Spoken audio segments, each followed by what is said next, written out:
ایک बार बीबी फातिमा के दोनों साहबजादे हजरत हसन रजी अल्लाह अन्हु और हजरत हुसैन रजी अल्लाह अन्हु बीमार हो गए। उनकी सेहत के लिए हजरत अली रजी अल्लाह अन्हु और बीबी फातिमा रजी अल्लाह अन्हु ने 3 दिन तक रोजे रखने की मन्नत मानी। उनके साथ उनकी एक खादिमा फिजा ने भी रोजे की मन्नत मानी। अल्लाह के करम से हसन और हुसैन अलैहिस्सलाम सेहतमंद हो गए। अब मन्नत पूरी करने का वक्त था। पहला दिन, घर में इफ्तार के लिए ज्यादा कुछ नहीं था। बीबी फातिमा ने थोड़े से जौ से 5 रोटियां बनाई, हर एक के लिए एक। जैसे ही इफ्तार का वक्त हुआ और वो लोग रोजा खोलने बैठे, दरवाजे पर एक आवाज आई, ऐ नबी के घर वालों, मैं एक मिस्कीन हूं, मुझे खाने के लिए कुछ दे दो। बीबी फातिमा, हजरत अली और बच्चों ने एक दूसरे की तरफ देखा और बिना एक लम्हा सोचे अपनी अपनी रोटियां उस गरीब को दे दी। उन सब ने सिर्फ पानी पीकर अपना रोजा खोला और अगले दिन का रोजा रख लिया।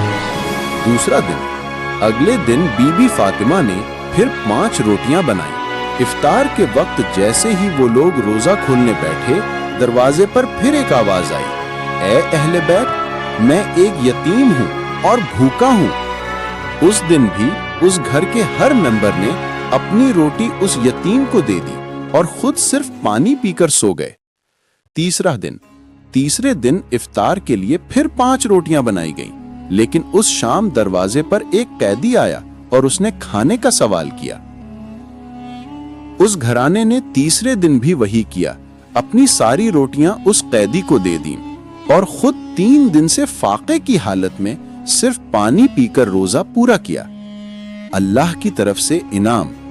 जब तीसरे दिन के बाद सुबह हजरत अली अपने दोनों बच्चों हसन और हुसैन को लेकर पैगंबर मोहम्मद सल्लल्लाहु अलैहि वसल्लम के पास गए तो बच्चे भूख की शिद्दत से कांप रहे थे। ये मंजर देखकर नबी बहुत परेशान हो गए। वो उनके साथ बीबी फातिमा के घर पहुंचे और देखा कि वो भी इबादत में मशगूल हैं, लेकिन भूख से उनकी भी हालत ठीक नहीं थी। उसी वक्त जिब्राइल अलैहिस्सलाम अल्लाह का पैगाम लेकर नाजिल हुए। उन्होंने नबी को बताया कि अल्लाह को उनके घर वालों का ये ईसार, सैक्रिफाइस इतना पसंद आया है कि उनकी शान में कुरान की आयतें नाजिल की हैं।